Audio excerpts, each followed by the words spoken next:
Hello and welcome. This is NTA Tuesday Live, and I'm Cyril Stober. Now, fuel tanker explosions have become worrisome in Nigeria. Many lives lost and families in devastation.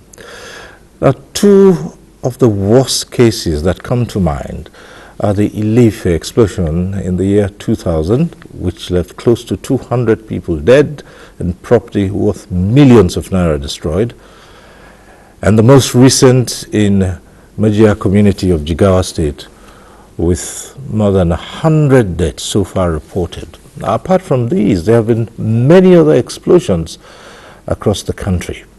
Now, what is responsible for this spate of disasters, and how can it be avoided? This is our focus on NTA Tuesday Live tonight. But before we go into the discussion proper, let's get to see this report put together by energy correspondent Lydia Sampson. In many instances, experts say poor road conditions and vehicle maintenance issues contribute to most tanker accidents, increasing the likelihood of loss of control, leading to fuel tanker accidents with catastrophic explosions. Now, over 140 fatalities have been reported from a single incident on October 15, 2024 in Jigawa State. The tragedy unfolded when an overturned tanker ignited as bystanders attempted to collect spilled fuel, highlighting a dire need for public awareness regarding safety practices during such emergencies. That has been happening, quite frequently these days, and we are seeing how we can work with the tanker drivers themselves to see how they themselves can self-regulate. We believe that, if all Nigerians are involved, we'll be able to not only reduce it properly, reduce it to the barest, minimum. We can't completely prevent it. It will happen. Accidents happen all over the world, but let's see how we can work together and reduce it to the barest minimum. Unfortunately, statistics and trends reveal that fuel tanker accidents are alarmingly frequent in Nigeria. In 2020 alone, the Federal Road Safety Corps recorded 1,531 incidents, resulting in 535 deaths. The situation worsened in 2023, with over 5,000 road fatalities attributed to various accidents. The rising price of petrol has exacerbated the issue, prompting desperate persons risking their lives for fuel. What can stakeholders in the oil and gas downstream do to mitigate recurrence of tanker accidents? By the authority itself, what we're doing is also trying to ensure that only safe trucks are loaded at the depots. We're reinforcing our oversights at those. We will have to work and collaborate with other agencies like the Federal Road Safety Commission on that. And also even the Ministry of Works, the road and all, so that they are aware of the routes that we prioritize, so that the incidents of tankers toppling will also be mitigated. We have designed so many initiatives like the Road Transport Safety Certification Scheme, whereby we make sure that not only tankers and trailers, all the vehicles in this country are being certified, and to make sure that it's only the good ones that can fly our road. The same thing, we also have the drivers standardization scheme, whereby we also certify drivers, make sure that we improve their skill, to make sure that at least those drivers are able to fly the road without getting involved in crashes. To mitigate risks associated with tanker explosions, experts are calling for adoption of safety measures, including maintaining a safe distance from overturned tankers and the need to avoid gathering around, reporting incidents immediately by informing emergency services rather than attempting to collect fuel. They called for more community education through engagement in community sensitization programs to raise awareness about the dangers of approaching accident sites. Orders include following emergency protocols and adherence to instructions from law enforcement and emergency responders during such incidents. They are unanimous that by prioritizing safety and awareness, communities can significantly reduce the tragic outcomes of these preventable disasters. In Abuja, Lydia Sampson. that report sets the tone for tonight's discussion. Let me introduce our guests. I'd like to welcome to this program High General Someje, Assistant Corps Marshal Operations of the Federal Road Safety Corps. Thanks for being here tonight. Thank you very much. We're joined by Abubakar Begandi Shatima. He is the President, Independent Petroleum Marketers Association of Nigeria, IPMAN. Thanks for joining us tonight. Good evening. Thank you. Let me also welcome to this program Engineer Olalekan Amoni. He is Deputy Director, Standards Development Coordination Division of the Standards Organization of Nigeria. Thanks for being here with us. Thank you. It's nice to be here.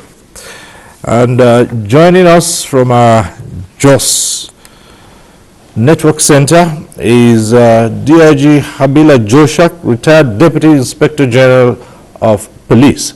Thanks for being with us tonight. Thank you for having me. All right.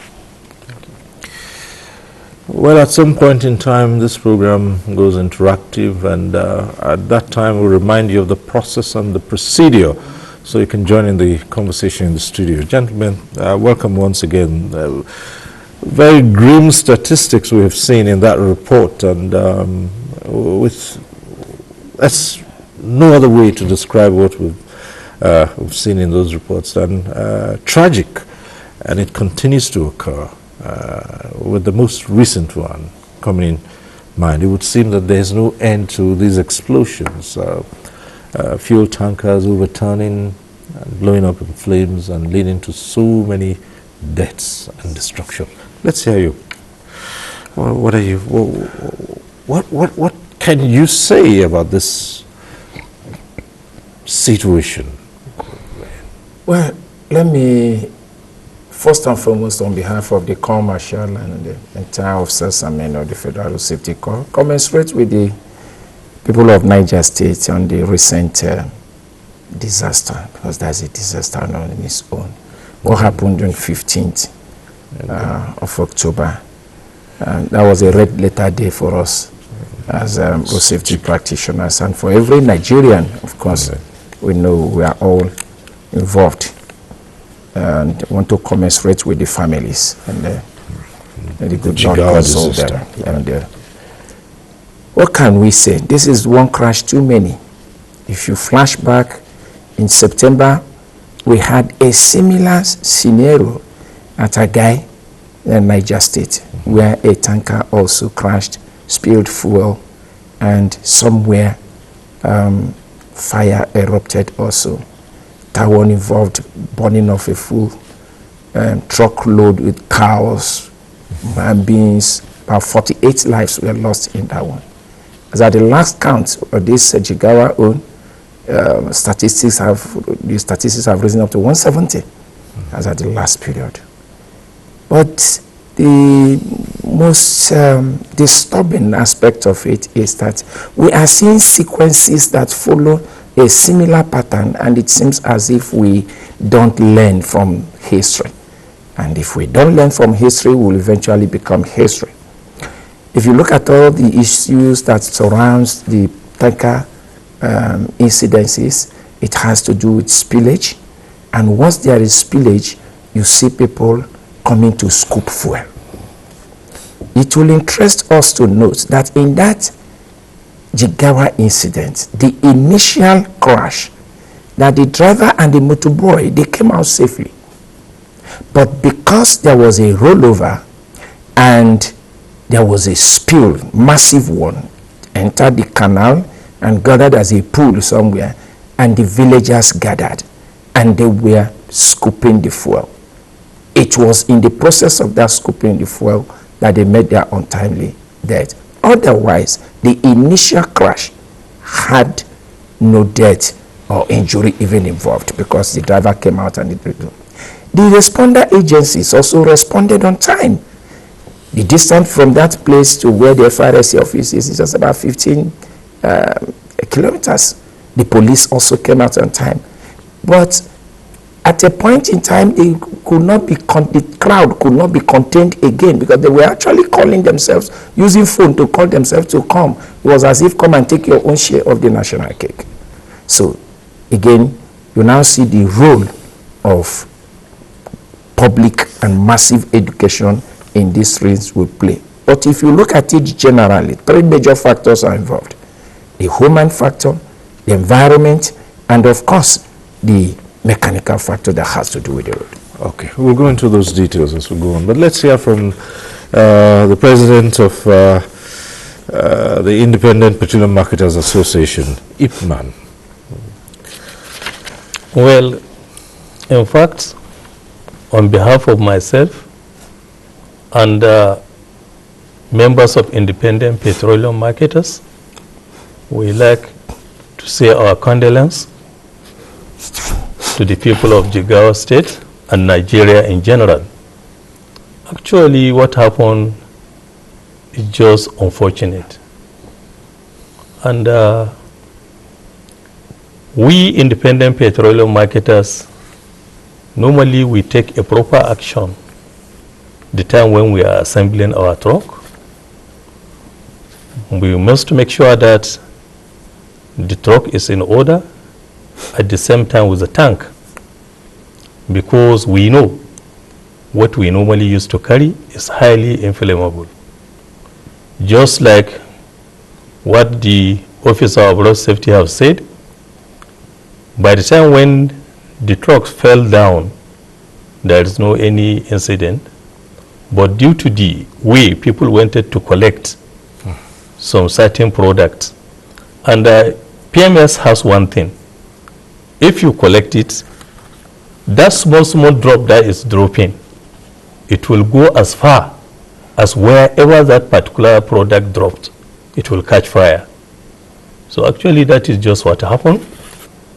But to my own advice, the emergency, that is the safety concern, they should try as much as possible in any certain distance. They should try and have a firefighter, that is a tank fighter, should, in case of if anything, something like this is going to happen, they can easily go and see how they can be able to solve the problem. Because if you look at our Nigerian roads, in most of the cases, it's hardly you will find an emergency where they will station a fire tanker. And the way we have been taking this petroleum product, we doesn't have any alternative. Our drivers have to travel from a long distance, and with kind of roads that we have in Nigeria today, to see that we carry this product to our filling station, the distance is very far. So it's good for any required numbers of kilometers, let's say like 50 or 40 kilometers, it's good to have a firefighter, that is a tank, that can be able, in case if there is any incident like that, they will just go and quench the fire. And the securities too, they should play a very important role. Immediately when they have seen a tanker has fallen, they should try and see how they can prevent people from going there by putting a certain siren that to show that something is really happening. So this is just a small advice that I wanted to mention. We'll go into other things. Well, let's come to the Deputy Director of Standards Development Coordination Division of the Standards Organization of Nigeria, Lalikon Amoni. And this calls to question, you know, when the IPMAN president was speaking, he referred to ensuring that both the trucks and the tanks are in good condition. So this is key in one aspect, and you are in charge, your organization is in charge of standards. Can we really trust the integrity of, one, the trucks, and then the tanks?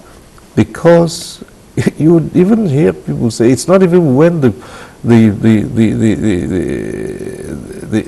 trucks fall over. Sometimes they're traveling on the road, and the matter of spillage. I have driven before behind the tanker. I had to stop when products from that tanker was dripping all over the road. So first of all, On behalf of my Director General, Dr. Ifeanyi Chukwu Okeke, I want to commiserate with the Nigerians for the loss, this unfortunate loss. I will pray that this kind of thing will not repeat itself.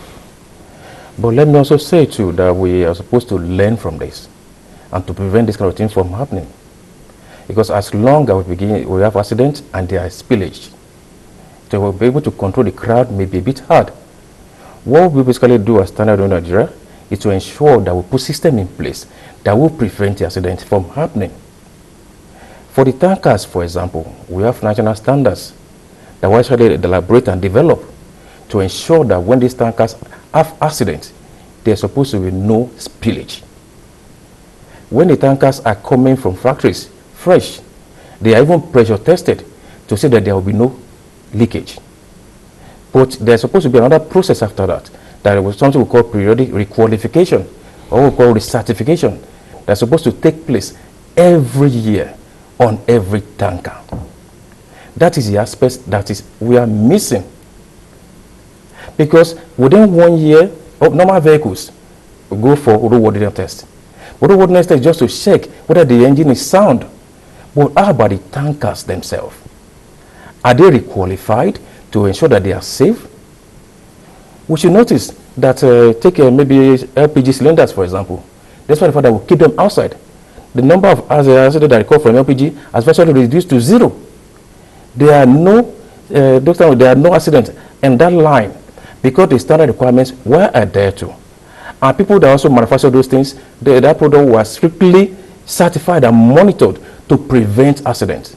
But when it comes to the issue of tankers, most of the time the trailers come alone. Tankers that are manufactured by maybe renowned manufacturers like Ameco and Fefa may not have problem, but we have roadside welders. And when those people fabricate the tankers, they do not comply with the requirements of the standard. But actually, the Director General has actually more or less directed the Standard Development Department Division to ensure that we constitute National Technical Committee to review national standard for tankers. Stakeholders, road safety normally work with us, even the NEPCO too, and other stakeholders who form part of that technical committee to review the CC standard, to also now find a way to ensure that we enforce periodic requalification. If we observe, most of the new tankers or trucks are not the ones that have accidents. It's most of them that have been on the road for some time. I mentioned earlier, I said when there's accident, we're supposed to have zero spillage. But when there's an accident now, the next thing is spillage. Because the air tightness is lost. And because one way or the other, maybe there's one issue or the other, there might be dents. Or maybe people might even tamper with the tankers. And thank God the NEPCO chairman said that there is a check, but we need an independent regulator to carry that one out. All right. More issues are coming up, but let's go over to Jos and speak to retired Deputy Inspector General of Police Habila Joshak and hear his initial comments about this situation. Very unfortunate situation, and these are things that can be avoided. But unfortunately, I do not think that we've done much to ensure that lives are lost and a lot of carnage on the roads. What I would rather say, we have to sit up to ensure that the tankers that will be used to transport this equipment must be that which has been made and calibrated for the purpose of what it is. The roads also, you know, are challenges. And so the roads are challenged, they're very, very challenging. Should we continue to transport this product by using transportation? Why don't we try as much as possible to ensure that railways for these purposes are made so that they can have a smooth drive? And so there are a lot of things that are not correct, and there are a lot of things that are very, very, very, very glaring, that without going back to the drawing board to ensure that even those drivers that are responsible for pulling these things Have they been properly trained? And are they very, very careful? Because there are a lot of them. You see young boys, speeding with a vehicle, with a truck that does not even has any resemblance of a truck that could deliver some products. And so there are a lot of things have not been arranged. And if we continue like this, I can assure you that there are a lot of challenges from the vessel to the roads, and those of them that are responsible for driving them also are not really trained to do that. So we need to go back to the drawing board to put this straight. There are so many issues which we'll look at them in greater detail from what he's just said. I mean, the drivers themselves, are they well trained? Are they certified? Sometimes, and just like the IG Joshaka said, sometimes you see very young boys behind the wheels of these articulated vehicles, tankers, and you're wondering. And so, first, what is the age limit for the granting of licenses? Are these drivers properly licensed? What kind of recertification do they go through? We started on that first, because there are so many other issues. Apart from those who drive the trucks themselves, we will talk about the integrity of the trucks, whether they are okay. We also will come to the issue of the roads themselves, the kinds of roads and so many other issues. But let's start first from the certification of those who drive these trucks. Yes, I'm happy that this is coming up. And I'm also happy that one of our partners in the IPMAN is also here, because we need to look at these things holistically. Talking about the age, if you are 18 years and above in Nigeria, that's the legal limit for you to really go for a driver's license. But we all know we have seen 15-year-olds behind the wheels, certainly. Well, before we can conclude that, there are so many distance that you need to prove that the person is not just looking young. But be that as it may, let us go to the real thing. The real thing here is, and I will also tell you where some of those observations come in, that there is also some elements of sabotage somewhere. What do I mean by sabotage? Today, because of the recurrent incidences of this issue of crashes involving tankers, FRSC came up with a program called Safe to Load. Now, the essence of the Safe to Load is to ensure that this safety we are talking about starts at the depot, where these products are loaded into the tanks. So you even have to start with the fact whether, number one, the driver that came to load with the tanker, is he licensed? And I must be honest with you, when we started that program, we discovered that a lot of them were not properly licensed. So we engaged the Nupeng PTD and all other stakeholders in the industry. What is the problem? We cannot continue like this. Oh, they said, oh, see, they don't have time. These people, they are always on the move, and this is. Then FRSC went the extra mile. Some had licenses that are not valid. And the moment your license is not valid, you have lost your right to be on the road. So we now went again, established special driver's license for them, centers for them, so that it can be easy for you, to those who have, at least to go and renew. And for those who don't have at all, for you to be able to apply. We have those specialist centers in Papa and all other places like that. So we now discovered, we started improving on that, and some of them now had valid license to a great extent, but not still all. We are still battling it even as I speak with you, that those officers will say, if your license is not valid, you will not load. And that's where we are now. Then we have a case where a truck will come in with a licensed driver. They will show you everything is good. Then he now go in and he loads. But the moment he comes out, they hand over to someone else, to the motor boy. Perhaps that's when you will see the 15-year-old who had been an apprentice that had been under the man driving those trucks.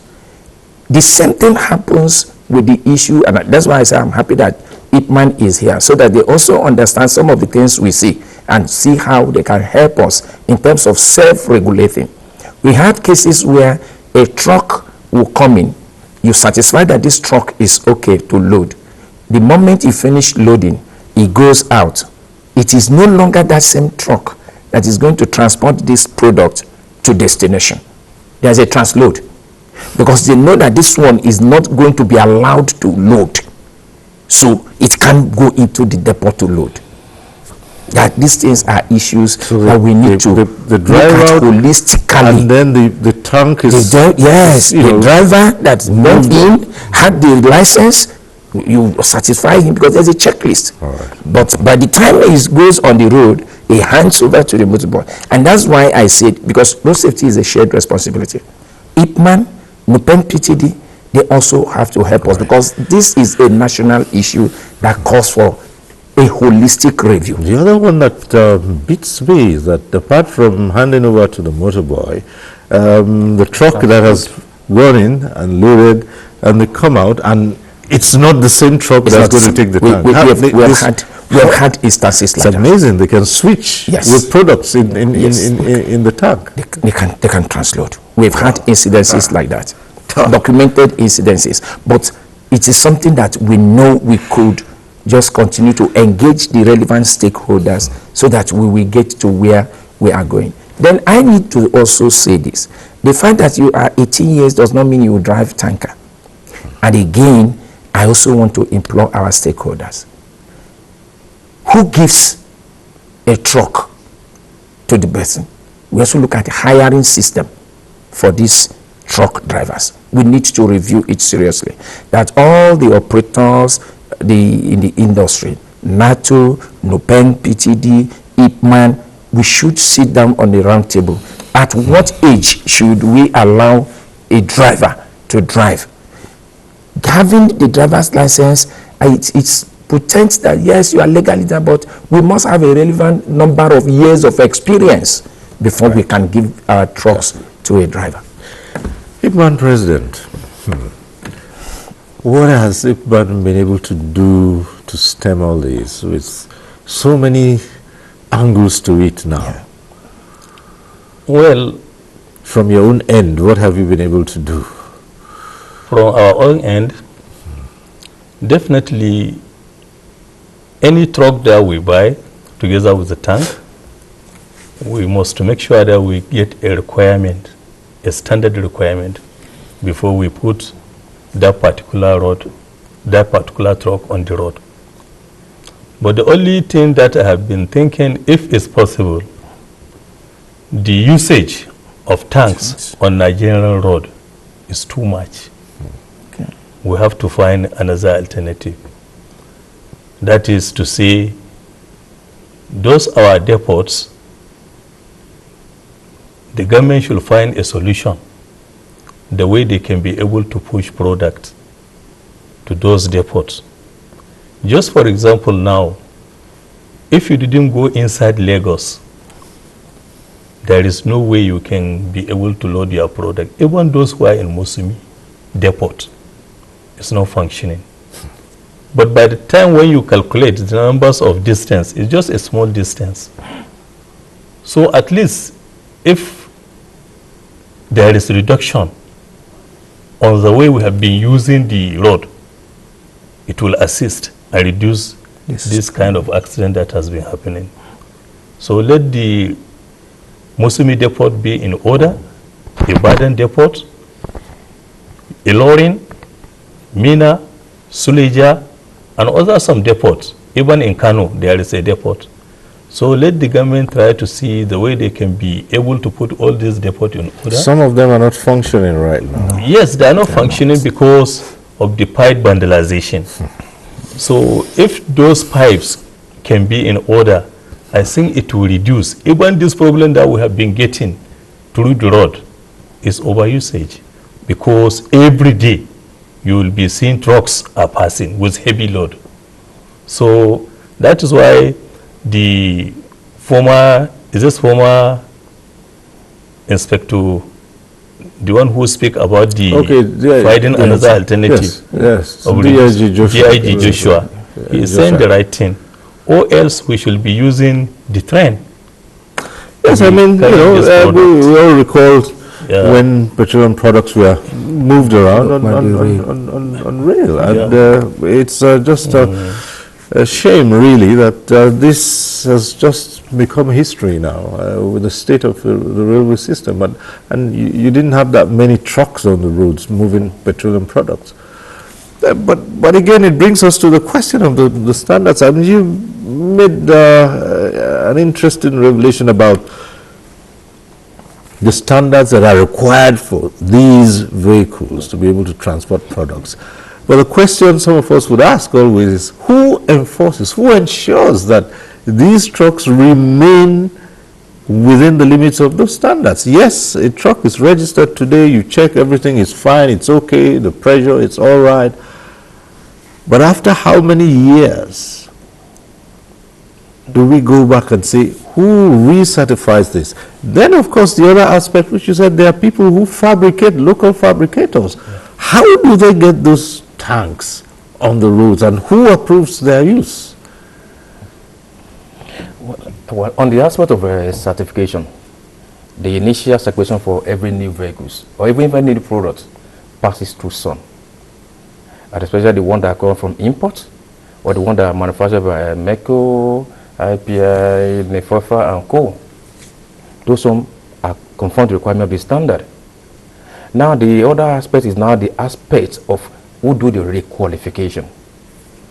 Once a tractor has left the initial manufacturer, most of them, they don't bring it back. Even the aspect of roadworthiness that we say the FIA should do, FIA is only limited to what they can do.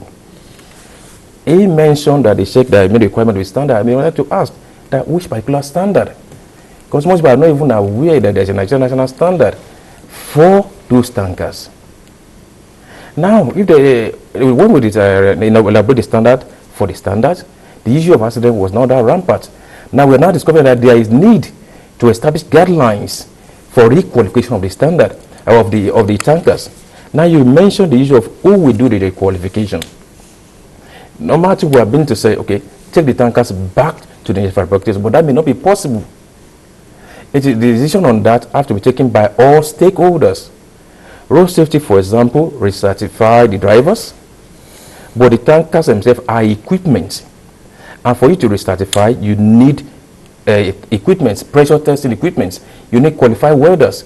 Basically, you need the recertification test centers to do it. The same way for maybe like LPG cylinders, I would say LPG cylinders every 5 years must be qualified.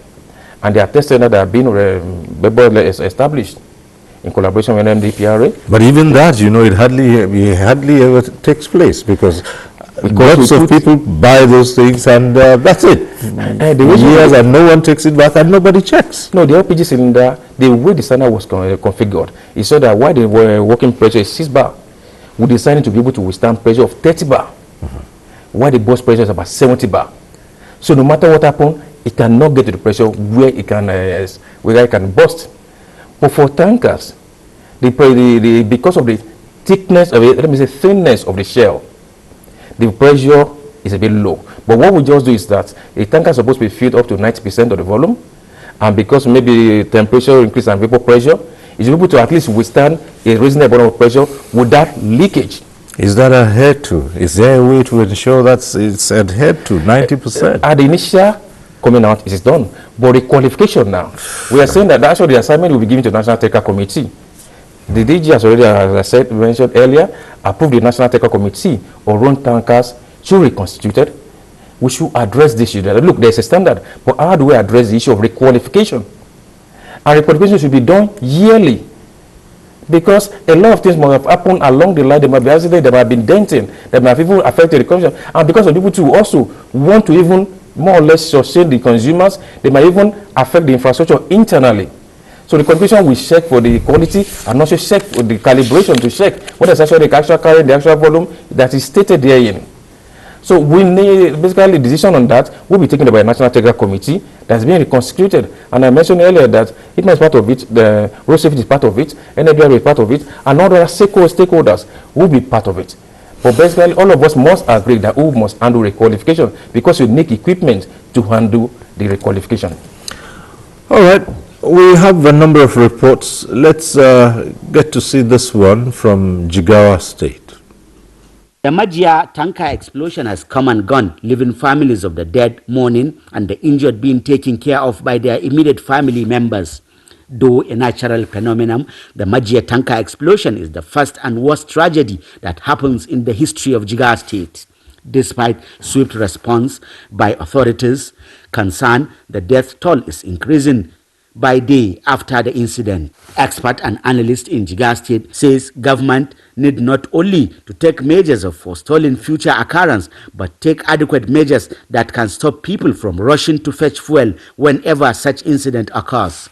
There is also need to prioritize safety measures that can reduce rate of losing lives in such occurrences by sensitizing the people on dangers associated with explosions. We are going to collaborate with the other emergency responders such as SEMA and NEMA and Red Cross.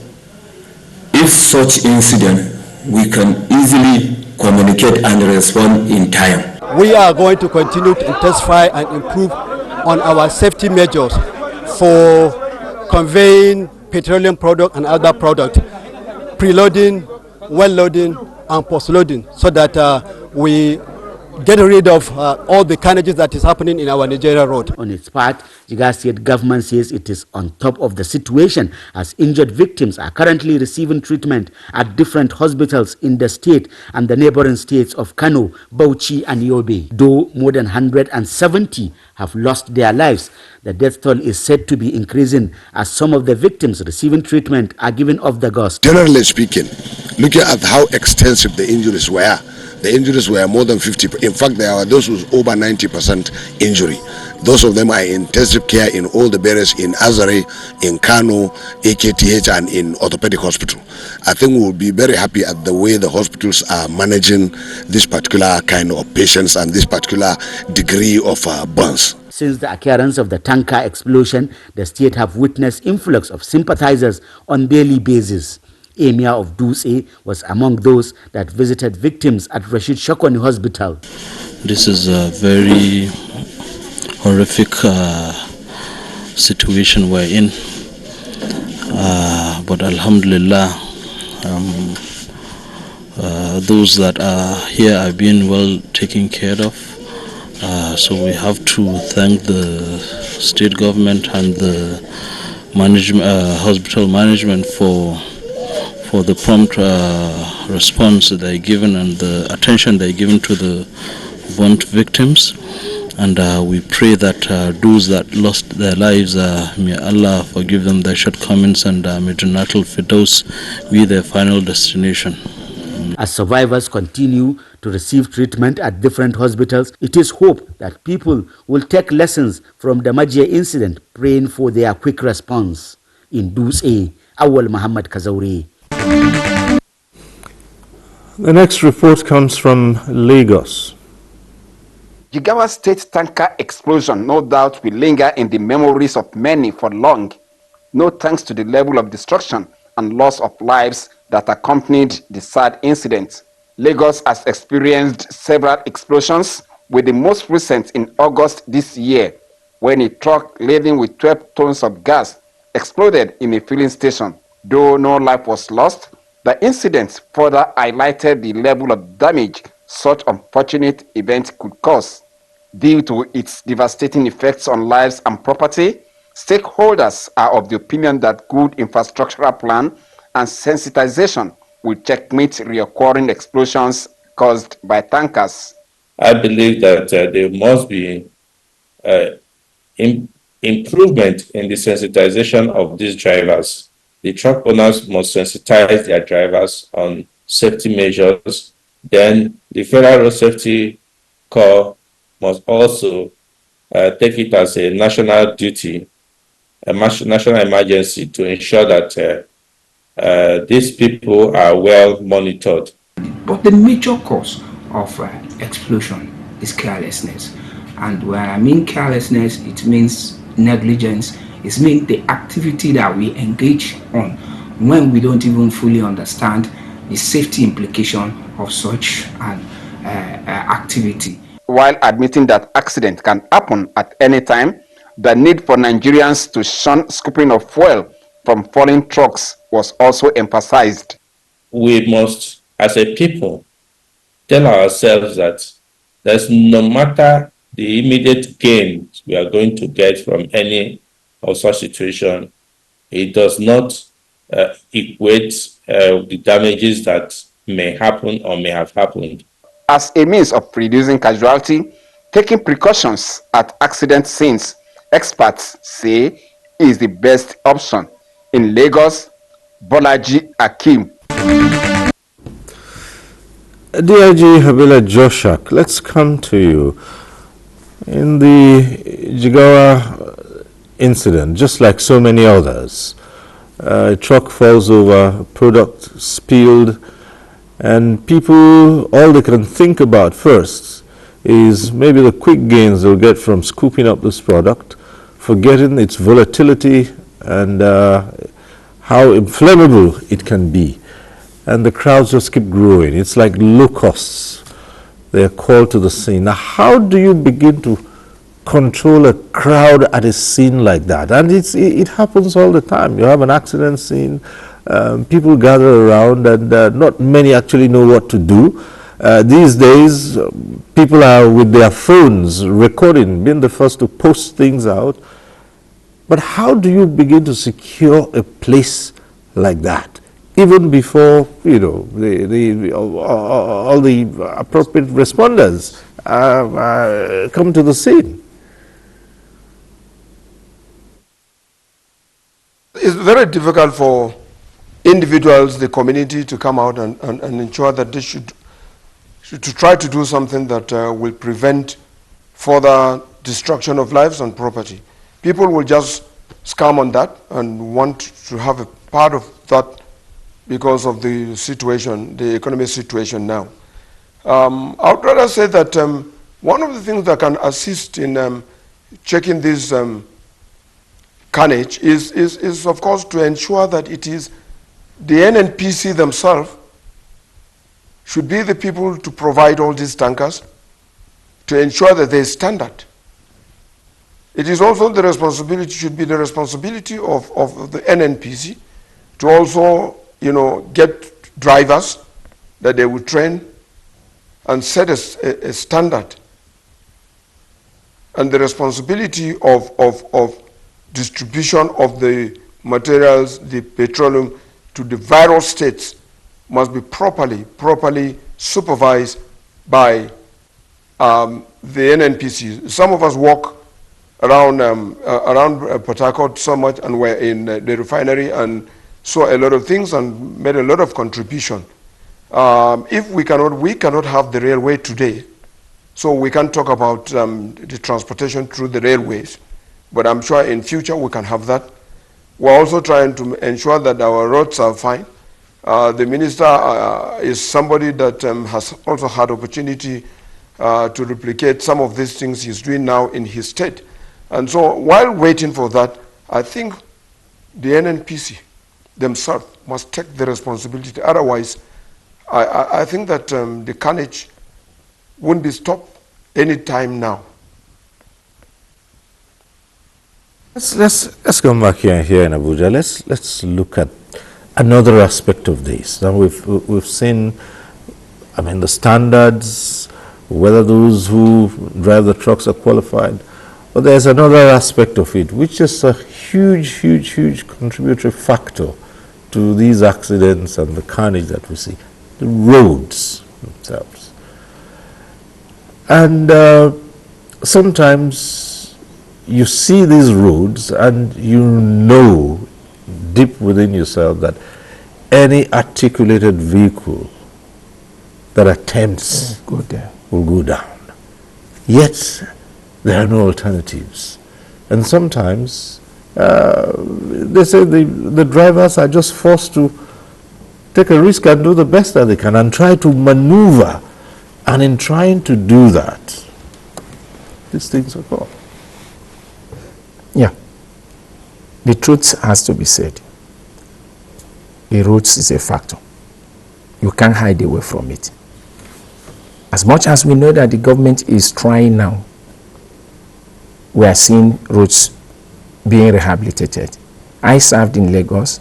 I know what Lagos Ibadan used to be. You go to Lagos Ibadan today, it's better off. I also served in a lorry. I know what Oyo or Bomosho used to be. Today we have a crook road that passed through, that get to at least Ogbomoso before you divert back to the old road again. Those things are getting better, but there's still much more work to be done. What I think key to it is the fact that the Ipman president made a point when he was started. They said the road mode is carrying more than it can chew. We just have to agree on that. Over 90 to 95% of all the haulage and freight movements in Nigeria is by the road mode. The inland waterways is not there anywhere contributing anything. The rail, as we all know, has been in comatose state, is just coming back. And what is coming back is even the passenger rail that we have today. We are yet to be able to carry cargo on rail now.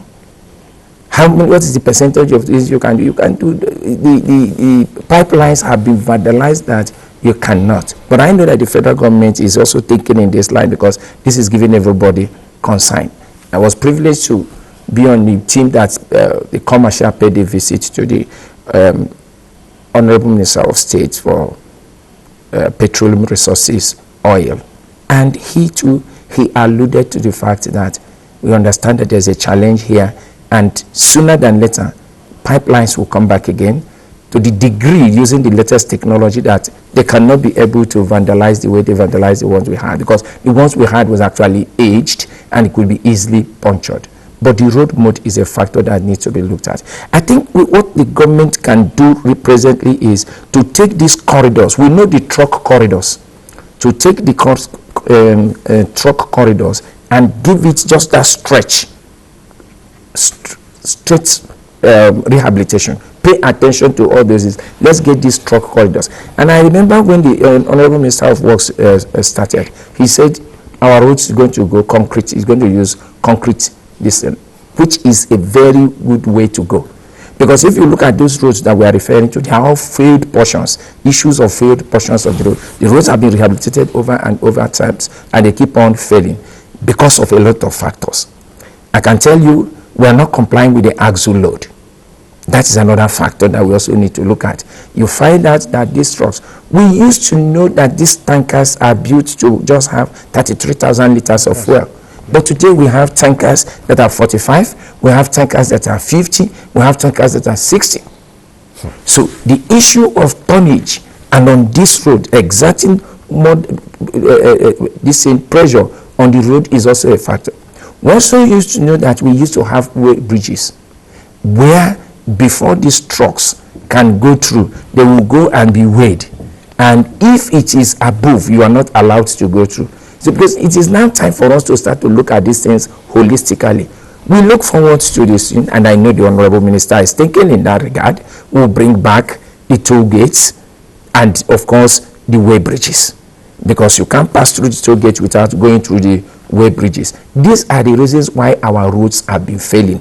And until we address it, we are not going to make any headway. We must make sure all the terminal operators and the depot operators must have internal way bridges where when you finish loading, because we are talking about the wet cargo, sir, the problem is also there in the dry cargo. So that before you leave the port, you must also weigh. Those things are supposed to weigh. The terminal operators are supposed to have way bridges in the same way with their depot, so that the road we are rehabilitating today will not fail again tomorrow because of excess load on it.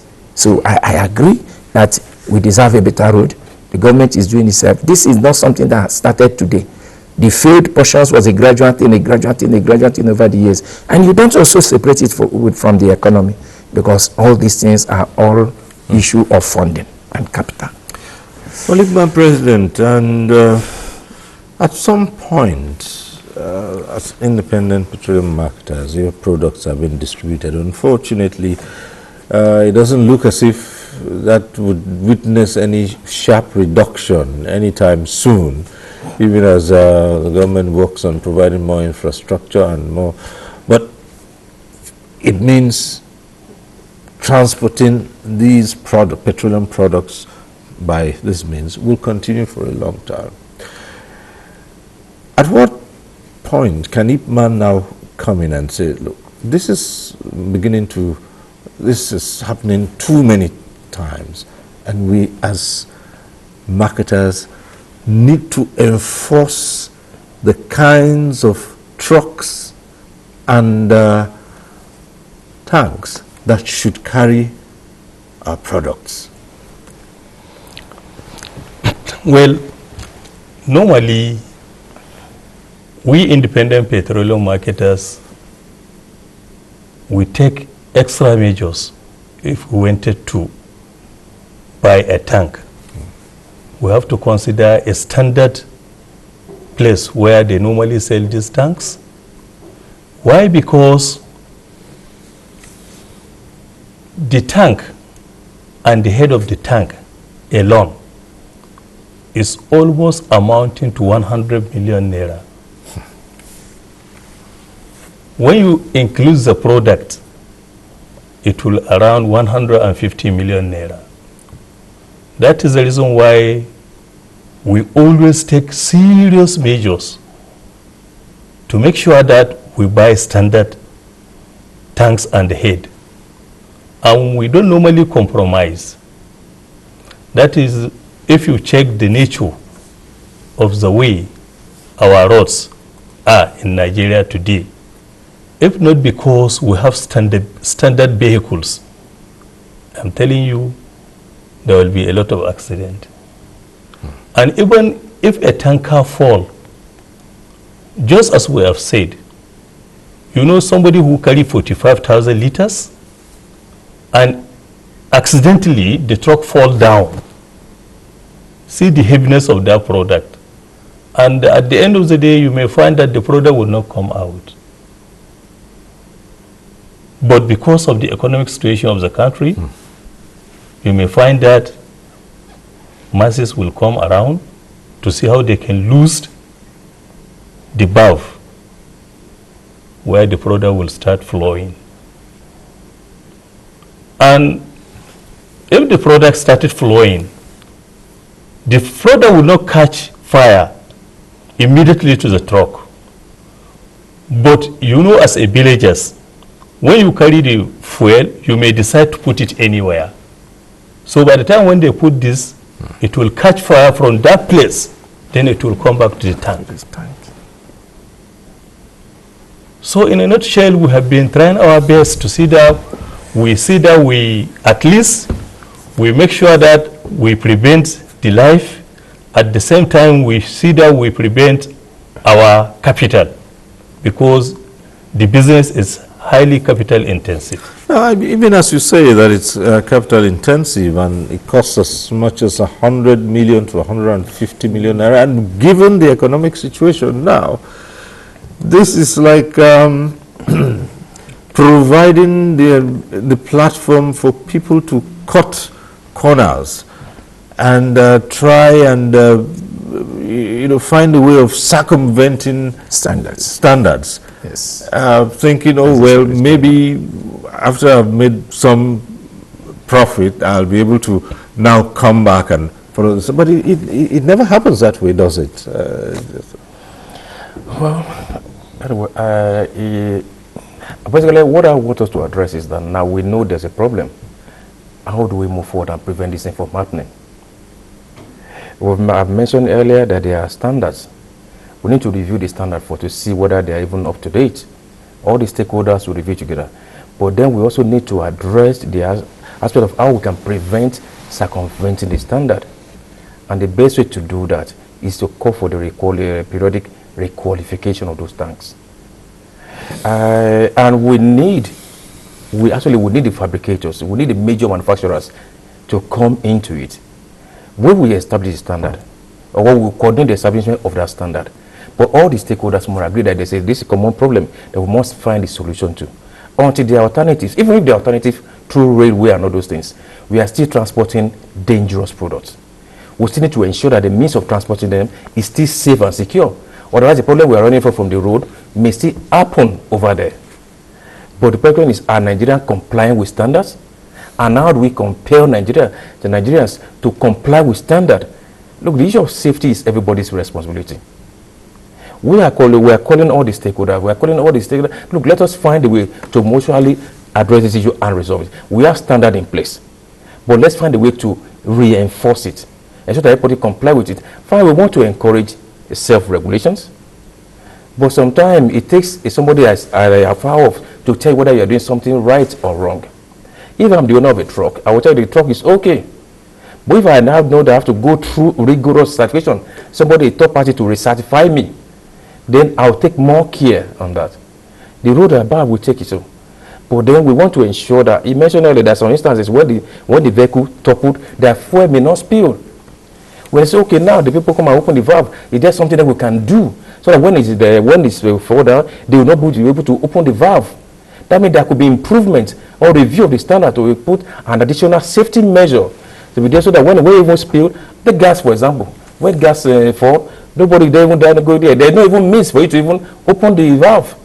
We could put a form of system, a double lock system there that they will not know where it will be, so that when it's fell, then they will know, and there's no spillage. It will prevent people from going there. But we must first of all agree on what those measures will be. Some only present platform. But we get all the stakeholders to now agree that, look, this is what other countries have similar problem. How do they resolve it? Okay, let us incorporate to a standard. When we now have that standard, then let us find a way to enforce it. How many Nigerians, how many stakeholders are even aware that they even standard for Nigeria standard for trucks?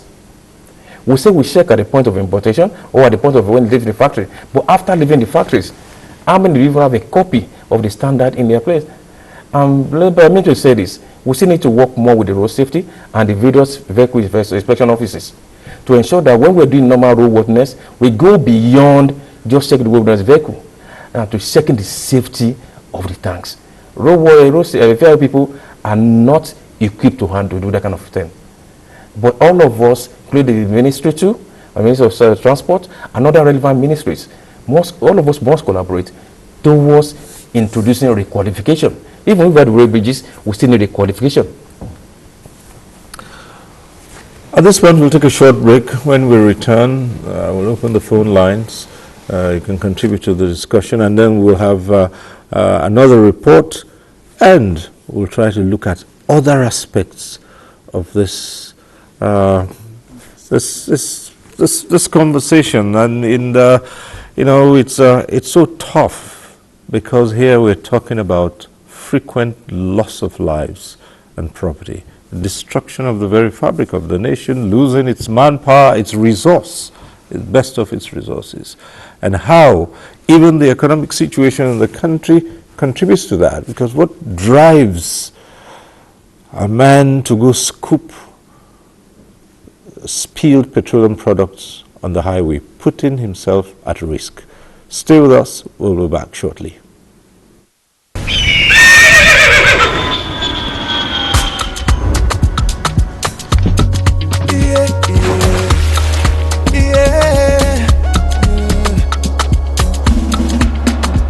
From the Atlantic across the savannah to the Sahara, we rise, a land of the free, we know they tire.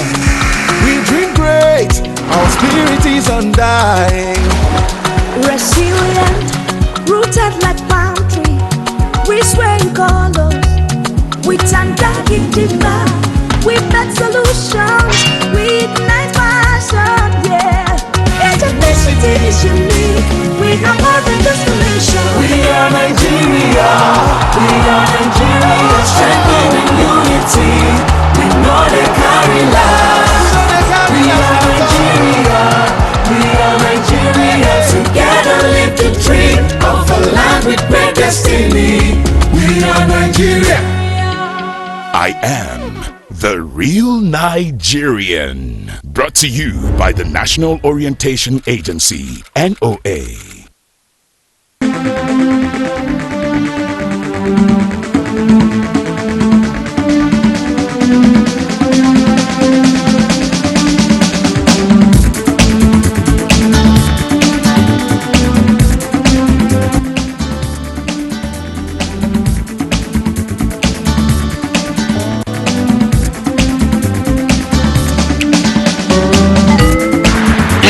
NTA Tuesday Live, a network issue-oriented innovation talk show.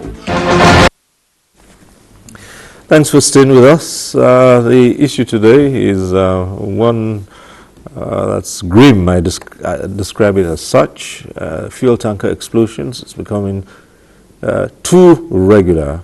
Nigerian roads, so many factors responsible. So this segment will start off with another of our reports, but just to say that this is when we open the phone lines and you can call in to be part of the discussion. And as we always say, if you're calling in and your call gets through, do us a favor, turn down the volume of your TV set. That's the way to avoid the hurlback or the echo. And we encourage you to go straight to the point and not bother too much about greetings. Just a simple hello would do. Now let's get to see this report from Oka.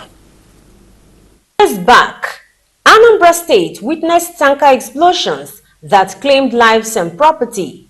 Such incident occurred in 2022 when a gas tanker lost control along Enugu-Onitsha Expressway Umunya axis, rammed into a shuttle bus and exploded, with the vehicles burning 2 persons to death, leaving 3 others injured. Similar incident also occurred at Onitsha when a gas truck discharging products exploded. 2 filling stations were razed with buildings and vehicles around, though no casualties. With 0 incidents within the last year and so far in the year in Anambra State, residents are urged to, in case of any incident, avoid crash sites to forestall risk of explosions, health hazards, property damage and environmental pollution to maintain safety, especially in this Ember month. We encourage in the Anambra, whenever there is an incident, please don't go over there to pack foodstuff or fuel or diesel.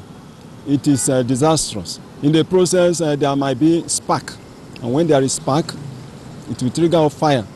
And when it happens, just like what happened in Jigawa, there will be a disaster, and with that disaster will affect the people around there. To me, it's something that when it happens, people should not get themselves involved. No matter the scenario, whether the fire is there or not, you shouldn't even try to get near to that particular arena. I would tell her that they should not go there because it normally kills people. Because in Nigeria now, when they see an accident, they will rush to carry their things. It's not good. They also suggest authorities to be proactive during emergencies to avert any casualties, while truck drivers also take caution. I think Anambra State government should create a path for them to be moving on, to avoid moving on a major area where all those other commuters are moving around to. Citizens are reminded that life is precious and scooping fuel from any crashed petrol tanker, no matter the reason, is never worth the danger. Therefore, they should alert authorities and emergency services immediately. In Oka, Ngozi Okekaro. Well, back to the studio discussion, and as you put in your calls to be part of finding a solution to this, we've seen from so many angles, from the human angle. But again, the question of changing of attitudes, even under very difficult circumstances. For this, I'd like to go over to a Jos Center and speak with retired DIG Joshak one more time. Yes, putting in measures to control a crowd at an accident scene might be one of the most difficult tasks in this part of the world. People always gather around, sometimes for noble purposes, to offer assistance. But these days, it's more out of seeing what they can get from the scene of an accident. And so, a lot of enlightenment is recommended for people to. But again, there are people who say to you that a hungry man loses a little bit of his, senses, and at that point in time, you're just thinking of what you can get immediately and not about the dangers. And so, how do we begin to change people's attitudes to say, look, even if a tanker has fallen over and the product is spilling on the road right in front of you, what you need to do is to get out of that place as fast as possible and report to authorities. How do you begin to bring people to change those attitudes, to realize the dangers inherent in scooping up products, tampering with the valves, or such other activities? It's not very easy for you to convince a crowd hanging around an incident that there are some products that they will need to fetch. It's very difficult to convince them to leave the place. And that's why we have to initially ensure that we don't allow it to happen. If it does happen, it's always very, very difficult for you to catch people out, to push them out. Because of the situation that we are, there are a lot of people who would want to have part of what it is there for them to earn a living. And so it will be a daydream for us to think that we will send these people. Once there's an incident, you see a lot of persons pushing in, to catch on some of the items that have been destroyed, some of the things that they would want to have for themselves. And that's why we're saying that we should totally change the procedure, particularly when it has to do with this petroleum. There are ways that we can ensure that safety is put in front. And that's why we're saying that the NNPC must take the responsibility of ensuring that the delivering of this already processed product is supervised by them and provide all the necessity. And I believe that if that is done, there's going to be some, some action that will save lives and also ensure that the products are delivered where they are. Otherwise, if we always dance around this, it's likely to be very impossible for us to control crowd that have such, to have a glance of whatever it is that has fallen down, because these roads cannot be, our roads are bad, and they cannot be built today. But we know that we're on the right track, because those of them that are responsible for preparing roads or construction roads are serious individuals. If given the opportunity, they will do it well. That I know.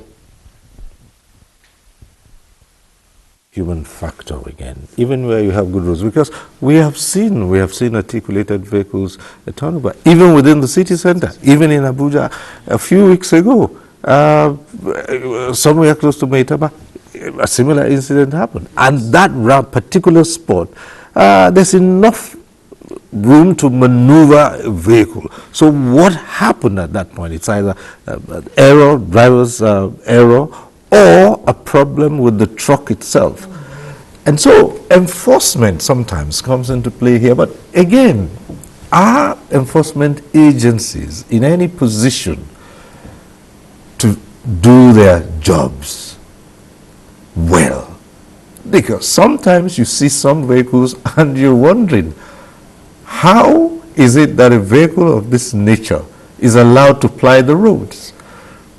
Sometimes all you need to know that a vehicle is not in good shape is as soon as there's a slight gradient on the road, these trucks can hardly go up. They're struggling to. Yet they go past road safety officials, and it would seem as if nothing is done. Well,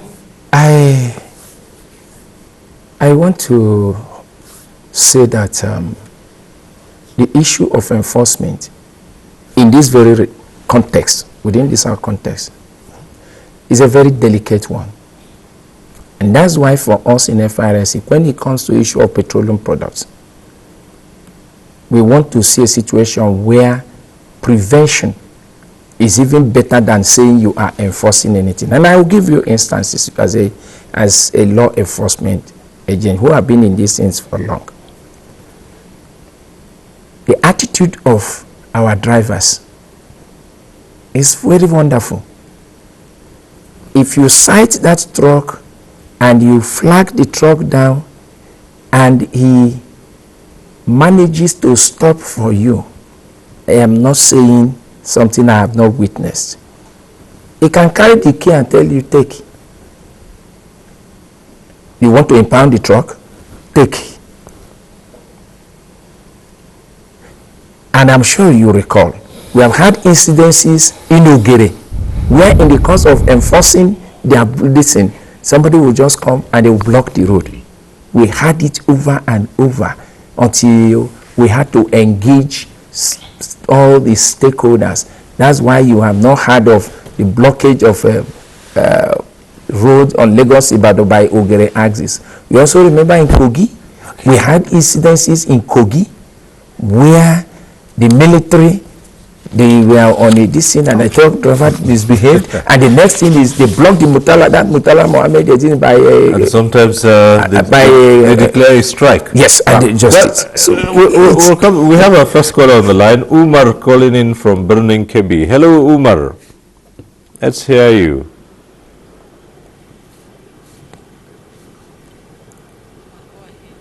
Hello, Umar, are you still there? I'm still there. Go ahead.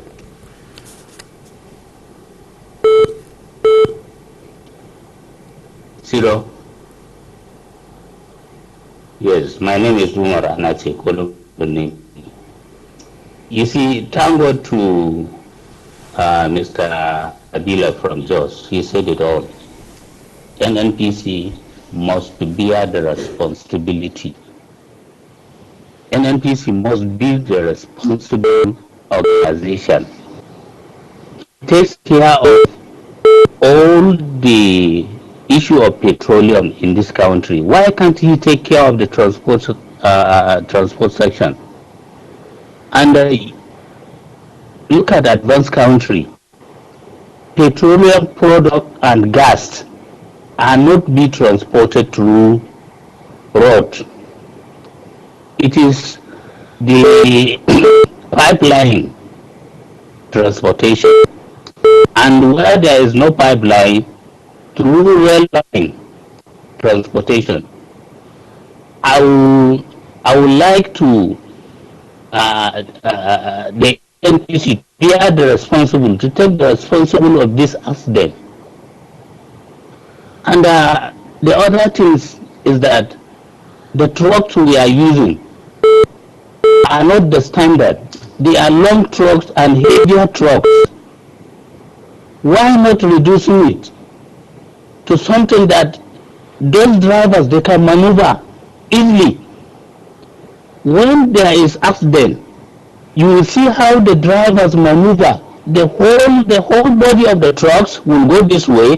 The head of the trucks will go this way because it is too heavy. A truck will carry 40 liters, 40,000 liters. If you are to meander the road, you know how to do it. But this one is too heavy. So the NNPC has to be responsible, must to find ways of constructing the depot. Usually trucks are to dispatch locally within the state. If there are trucks to dispatch locally within the state alone, they cannot carry a petroleum product from Lagos to Kano, from Lagos to Maiduguri, from Lagos to Sokoto. What kind of country are we? May God continue to bless our country. Let me stop here. Thank you. Thank you very much, Umar. Well, Ibn President, how do you begin to address this other aspect of it? Because it's real. There are times when agencies have tried to enforce standards on the roads. It is a known fact that drivers are overly sensitive. The slightest thing, you find that a group will just block the roads. Quite recently it happened on Abuja Lokoja Road. Abuja Lokoja. Yes. Yes. It happened. There'll be a blockage. By Koto Kafi. And then no one goes through. Or the in-house unions declare a strike action, knowing that the product, the transport, is the very soul of the nation. And so sometimes it is that enforcement agencies are slow to carry out their duties to avoid this kind of situation, because the next thing, the whole nation is held to ransom. Well, we independent marketers, we don't normally involve in strike or asking our drivers to block the road, because remember that what we normally carry is highly inflammable. At the same time, it can evaporate. So if you take a long time without discharging, it may likely reduce the quantity. So that is, in most of the cases, we don't normally participate in such, and we don't encourage our drivers to be doing that. So as we are discussing, I know we talk about the road, the conditions of the road, and most of the depots are not functioning. So I think there is no way, even though I know accident does not happen, but it was caused. But there must be accidents sometimes. So I think what the state governors generally will try as much as possible, they should try and have an emergency center in case of any incasity. Okay. That is to have fire service trucks being designated in each and every local government. If there is any accident, like which involves fire accident, they may use this vehicle instantly, because these masses that are being burnt, the truck take a very long time, which if said there is fire service, definitely they will go and quench the fire before most of the, I know even if there are some injuries, it will not be much. It may be reduced. Okay. Let's take this call. Yamai calling in from Lagos. Are you on the line? Go ahead. Hello. My own contribution on this, I'm a truck driver.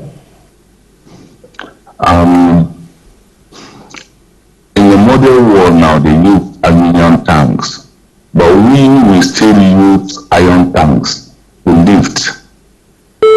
The last man that speaks now is saying the reality, because if you can look at it from Lagos to Maiduguri, the heat of the engine, the sun, the level of the sun and everything automatically is there. And then I don't know, they are talking about NOPC. What of the Nupen? The Nupen that they are there, the DRO of the Nupen, formerly, they expect drugs very well. But now they don't do inspection anymore. They make their own money and they forget about the safety side of it. They don't even care who is driving, is he capable or not. As long as you are well driving truck, you are a Nupen driver. You just come to depot and load and go. The road safety are there, are checking out at the depot. They will look at your license, your safety, and then before loading. But never, they will maneuver their own people to load the way they need, and then they move. Somebody that will go to Maiduguri, who doesn't have a good tire, who doesn't have the engine capacity, is V6, and he run from morning to morning. The heat, and then the tank is iron. How do you expect him not to explode? Any incident will make it to explode. But if it's aluminum tank, the safety is limit. That's what my own contribution is all about. Thank you very much. And straight away, I'll just ask General Lalikan Moni to respond to that. He's raising issues about the standard, the kinds of materials that are used these days. Construction. Yes. No, actually, it's right. There are tankers manufactured from aluminium. But then the thing is that in Nigeria system, any owner is allowed to either use aluminium or to use steel tankers. But for safety purpose, if you're going to bring a regulation that now say, fine, we are banning steel tankers, we enforce the aluminium.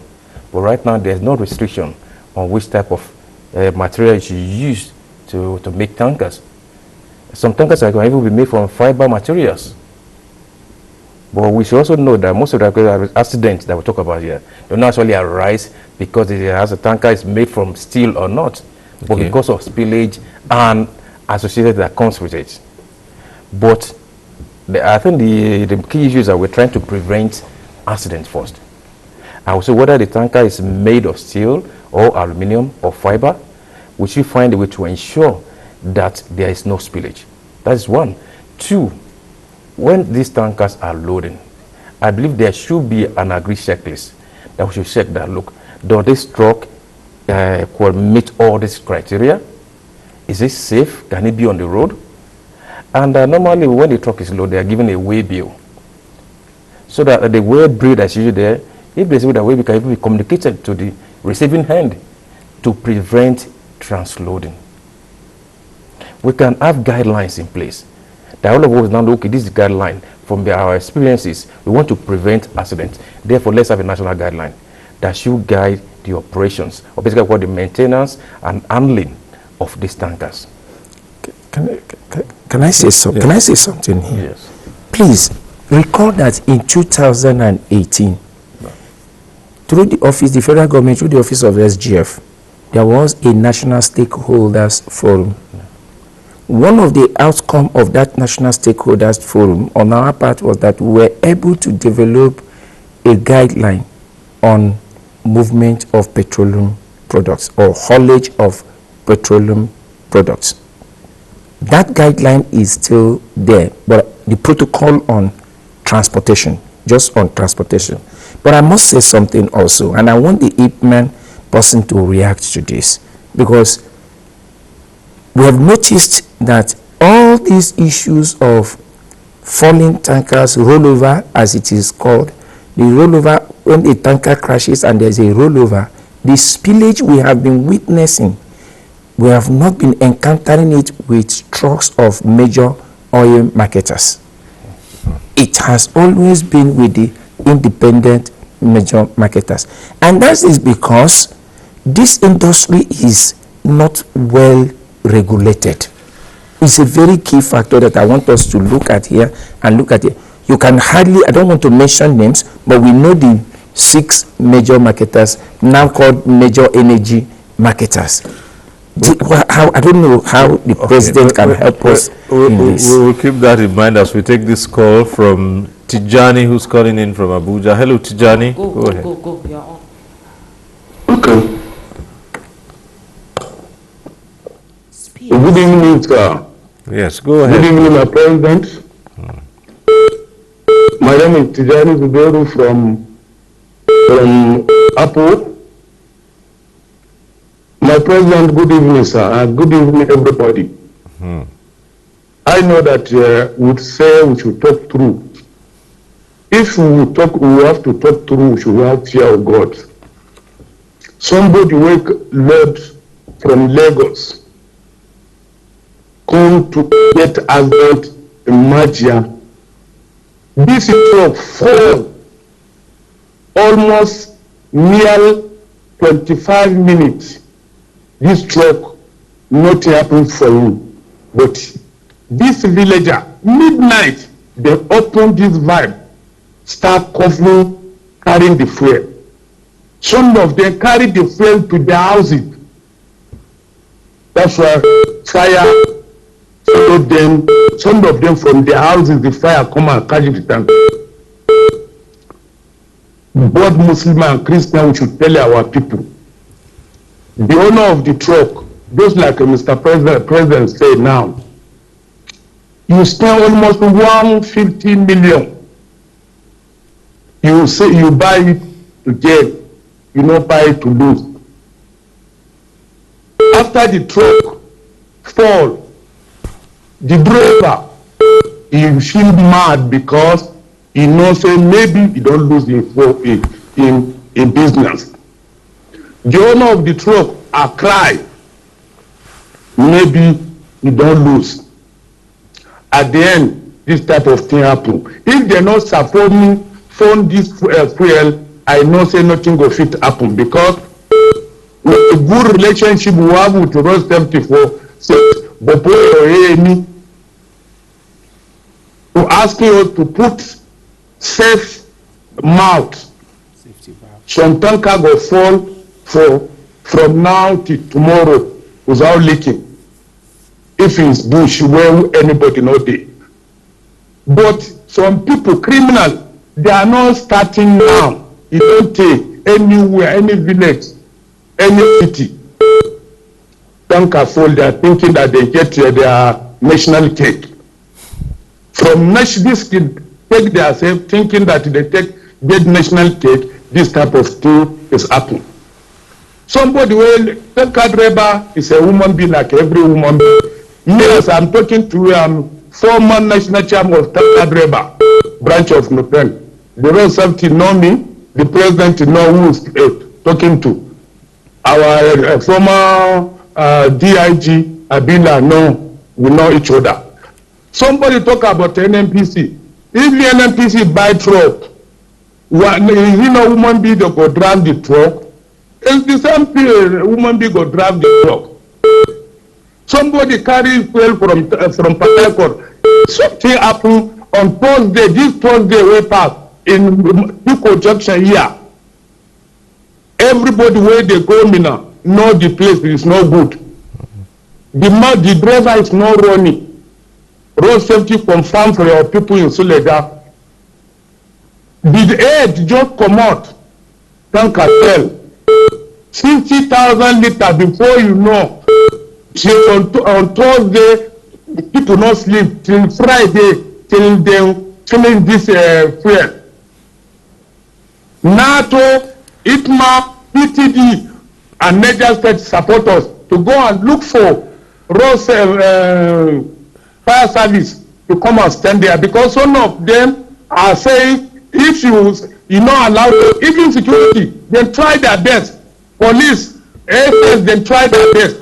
Road safety, but they not give them chance that if you no want us to take this fuel, we go burn the motor. Now so they perform all this fuel. So we have to tell our people they should change from this type of attitude. Thank you very much, sir. Thank you very much, Tijani.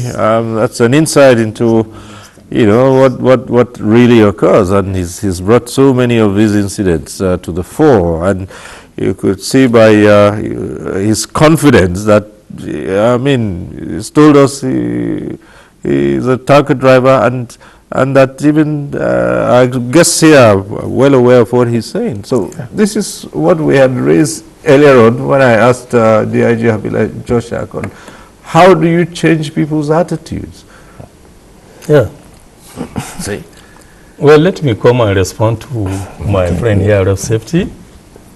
He said most of the trucks that he has been seeing, what I want you to understand, most of the Nigerian trucks that you have seen on the road, tankers, are owned by independent petroleum marketers. Either major marketer, whatever kind of marketer. So the trucks are the same. It's not easily to identify, to categorize and say this one is this one is that. So all the trucks are the same. Most of our independent petroleum marketers, they are transporters for major marketers. Okay.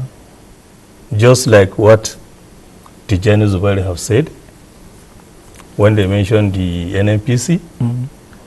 NNPC, they doesn't have their own personal trucks. They rely on independent petroleum marketers to transport their goods. The same thing applies to the major marketers. So the categories of the trucks are the same. So there is no acquisition on that. But my belief we are even very lucky. Most of the trucks that are falling down, especially in the bush, it's hardly you will see this kind of situation. But if a truck, normally our much fear, if a tanker fall inside the town, actually we develop serious fear, because we know in trying to go to siphon the product, it can easily catch fire.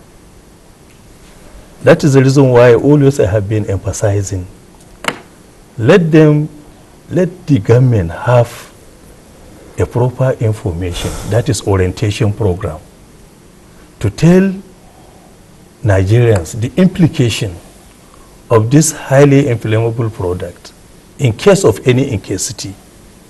At the same time, to see that they developed an emergency fire service point.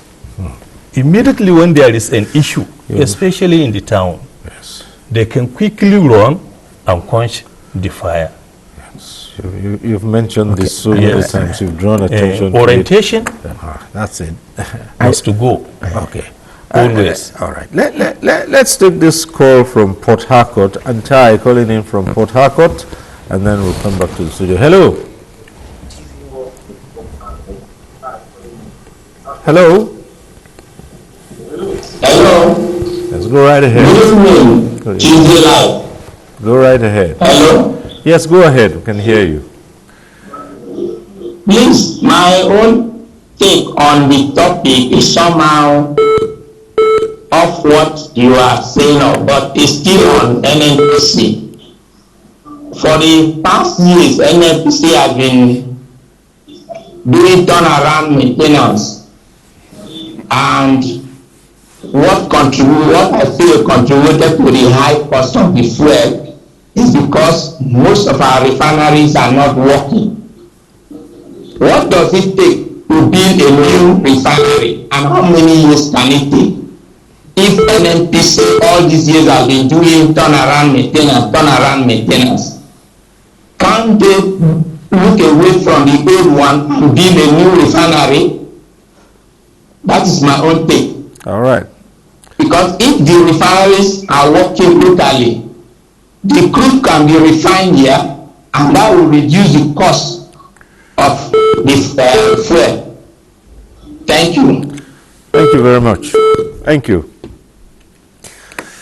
Yes, you were going to the president made a point which I cannot but allude to, that is what we need now, and that's the issue of national orientation campaign on these incidences, because it will still happen again and we'll still be dancing around it like the DIG said. But I'm now seeing this said, and I want to again pass the ball to the president.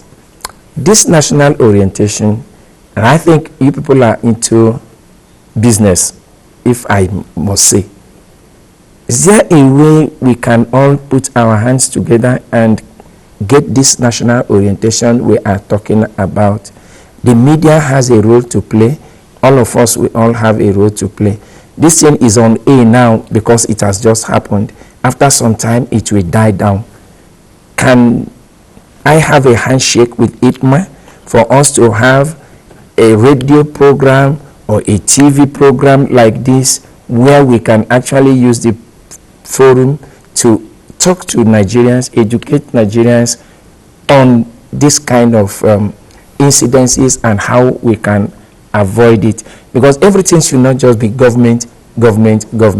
This is where you people are feeding. I'm happy you said something about the cost of these trucks, and my eardrum almost, my tympanic membrane almost busted, because I didn't know it is that costly to put the truck on the road. So if somebody puts that kind of investment on the road, then to what extent can we not go in order to protect it? So I want to see if we can have a handshake so that we can have a consistent campaign on air that Nigerians do it with radio.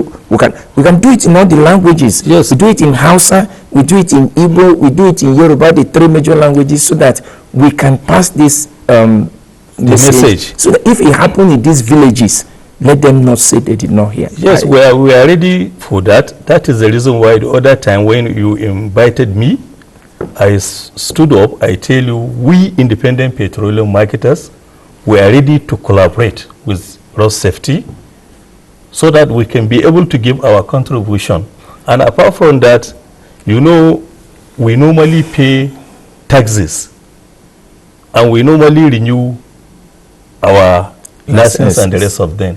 All is a source of getting income to see that the way you can be able to run this program. But despite the fact that if you call our attention, we can assist. We have been assisting so many organizations, provided that because we know their importance. Like road safety, you know, even the other time we recommended the work that you have been doing. So that one is not an issue. The independent marketers were ready to collaborate because this orientation program is very, very key. Okay. Yeah. Let's get back to the phones. We have Patrick from Abuja. Hello, Patrick.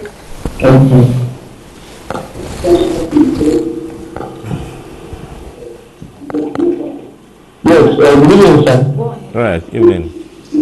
Let me first of all commend the efforts of getting that ability so far. You know, for staying awake at this hour of the day to discuss about Nigeria. Yes, I want to talk particularly about our roads. All of these problems boil down to our roads. As I speak to you, if there is anything you will do to tell the federal government to ensure the state of emergency and federal government will let us do it. Please. Especially where the tankers are coming from. Okay, you can imagine a scenario where we have more than 2 to 3 depots in Calabar where they do petroleum products and they take to Benue State, to Nasarawa, to Abuja. Currently now, the road from Umbok Junction to Abuja in Cross River State, you know, is totally bad. But I speak to you now, most about 100 tankers are parked there on the road. You know, with petroleum products, they cannot move. You know, if you're coming from Abuja, or if you're coming from Abuja to Benue, to Nasarawa, to Benue State, I want to access Cross River, you cannot access. As I speak to you now, buy the truck are parked there on the road, AA truck are parked there on the road with petroleum products, you know, 100 tankers are parked there on the road. You know, what about the way it's coming out from Calabar? The same thing. Trying to access Calabar to Benue State, all the vehicles are parked there on the road. You know, and from the current product,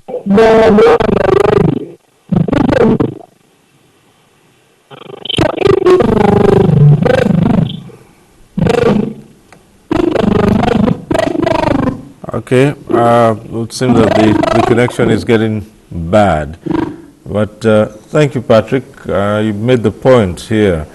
And that's another way of looking at it. And you have actually made a point here with your views. Let's go to DRG Joshak one more time. Well, the Ipman president has kept, repeating and emphasizing that you would need to have agencies of response, fire stations in different parts, so that if a fire would occur of this nature, you would quickly have a way of putting it out. However, we also know the other challenge that the country is facing now, which has to do with security. And this again would demand an extra burden on security agencies to provide security for these stations that the Ipman president is suggesting. Let's hear your views on that. I think it would make a big difference because you're talking about creating some spots where you put in the police, the security agencies with some equipment for preventing carnage on the road. I think we can do better than that. And like I said, I had a lot of knowledge about the refinery. And like I said, while I was heading the mobile police in Rivers, I was in the NNPC. And then a lot of things we realized. I think the NNPC or whoever the government want to do should have that sole responsibility of ensuring that products that are loaded are driven out and knowing where they're going and who is doing that. Once you become stringent and look at lives that are being destroyed, with possible solution that could prevent that, then I think we've started it. We've done something. The public, the citizen would want to see a situation where right away the refinery, the NNPC must bring out something that will ensure that some of this carnage is stopped or is reduced to the barest minimum. There's a that I want us to actually look, and I'll still want the president to also, because these are all safety issues. Most of these crashes also occur at night, and I don't know whether, because when we're looking at government regulations, let's also see how we can come in with self-regulations. Because I know that the road, we have all agreed that the state of the road is not what it should totally be. Okay. But yet, we allow this to drive at night. So perhaps I might even ask the IPMA president here, yes, which is a better time to move petroleum products across the country?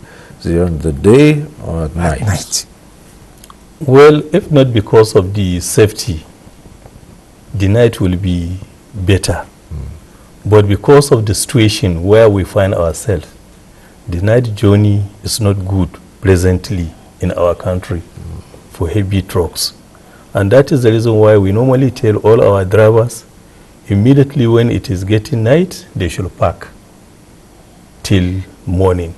I think it's a regulation which each and every one of us, both road safety and everybody were all aware. And we normally find those drivers who travel in the night. But in a good situation, if everything is equal and the road is good and there is proper management of the road, night journey will be better for a bigger trucks. Okay. And you also talked about evaporation being a factor. Yes. Or the expansion and of even, the products. Yes, even because of the atmosphere too. In the night it normally becomes cooler than in the daytime, especially in the north. Well, we have just a few more minutes left on the program, so let's begin to look at far-reaching solutions to how this problem might be solved. And Engineer Oladeko Amoni. Well, if you want to key into the president, one of his 8-point agenda on infrastructure and transportation for economic growth, we should try to take a cue from the PCG, Presidential Comprehensive National Gas Initiative, where we're trying to introduce Nigerian gas vehicle monitoring system. We can do that for trucking system too. And basically, what does the Nigerian gas vehicle monitoring gas system does? Is to ensure that all the equipment for the CNG are sourced from certified sources. And the person that also carry out the installation is known. The person that will do the certification is known. So periodically, even the plate number is also distinct. But when any vehicle that was on the road, when the road safety even put the plate number on and it's into the system, it will tell you whether this vehicle has been recertified. and so on and so forth. If we can do that for compressed natural gas, we can also have same for trucking system, all in the name of safety. When people know that there's a system that will monitor the safety on regular basis, the road may be bad, but first of all, we need to actually ensure that the equipment too is in top notch. That is the aspect I want to start from. That. Let's have a system in place for ensuring that vehicles are recertified as I went due, and have a system in place to monitor so that there won't be any form of short-changing. When we have that truck monitoring system in place, the issue of transloading will reduce. At the same time too, the person that also drive to must also be captured into the system too. So we only know that we only use certified drivers. We can start with that. Right, thank you. Let's go to Jos, AIG Joshak. We are winding down now, so your closing comments and the best way you've spoken about it, and you think that the NNPCL needs to do more to ensure that this product that, is moved around in a safer manner than it is currently.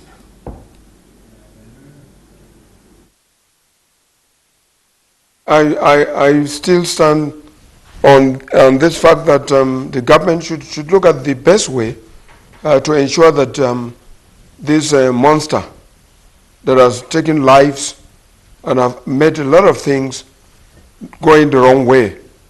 There are destruction of properties as a result of fire from all of this.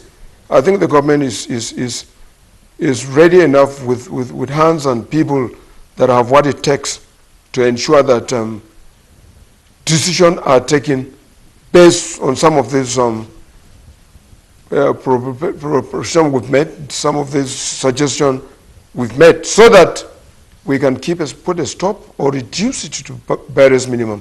I think it can be done. It's not something difficult that would want to go get another body to come and solve our problems.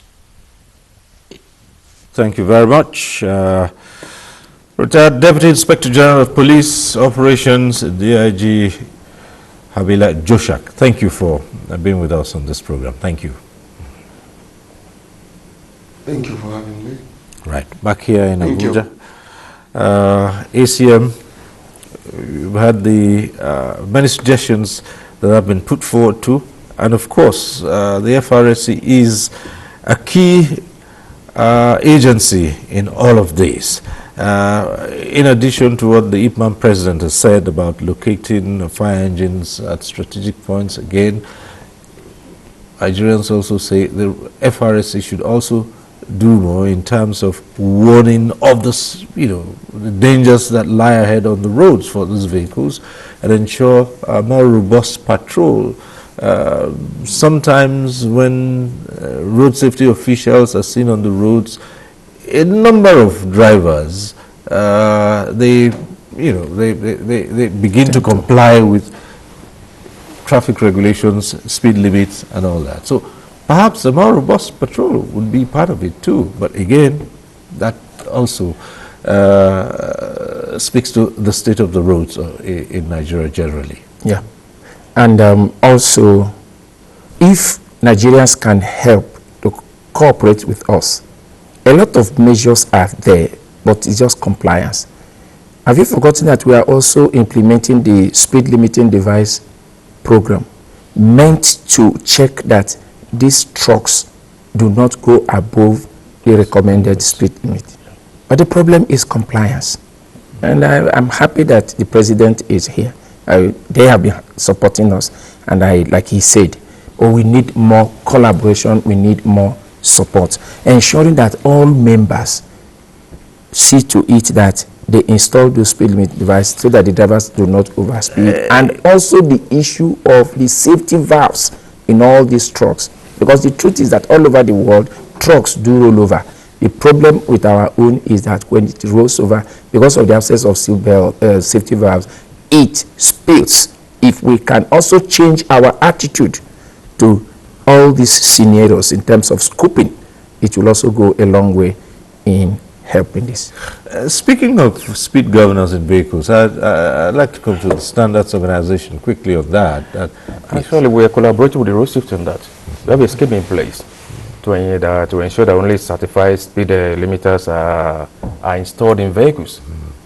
Asking so that. Oh, well, how about, insisting, for instance, like some countries do, that even vehicles that are imported, that are brought in, must comply to that, especially, you would say this time, of course, new vehicles, because for those that already, what we refer to as a tokumo, that means you have to come and reinstall here. That again might be, a factor that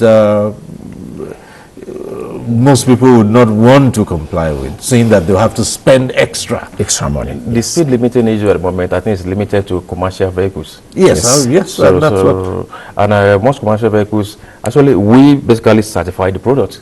The enforcement of whether people comply with it as well is that of the road safety. So, but if there's a regulation today that says the speed limiter must be installed before the vehicle gets into the country, we can also enforce that. But there must be a regulation to that effect. Or another way would be that we review the existing standard for vehicles to now say that the vehicles that are coming in must have a speed limiter installed in them. Okay, for these commercial vehicles and particularly for these trucks. Yes. All right. Okay, so one final word from the IPMAN president, the Abubakar Baigandi Shatima. Well, I have already said, if the government can find it easier, let them see how all these depots will start functioning, so that to reduce pressure in the whole side, in terms of drivers and in terms of road. Because I think what is happening to our Nigerians road today is because of the much pressure put in.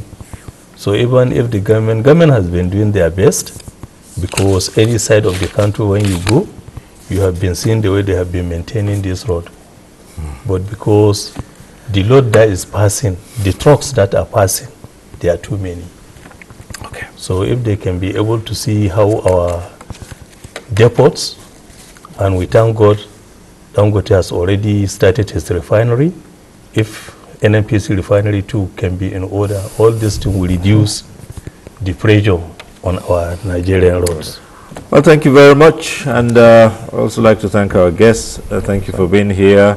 Assistant Co-Marshal Operations, FRSC, Hajina Major, thank you for being here. Thank you very much. And IPMAN President, we always welcome your contributions. Thank you very much. Thank you for being here. Thank you. And Engineer Olalikon Omoni, Deputy Director of Standards Development Coordination Division of the Standards Organization of Nigeria. Thank you. Thank you very much. Thank you for having us. And thank you too for being part of this program. Next week we'll be back with NTA Tuesday Live. I'm Cyril Stover. Bye for now.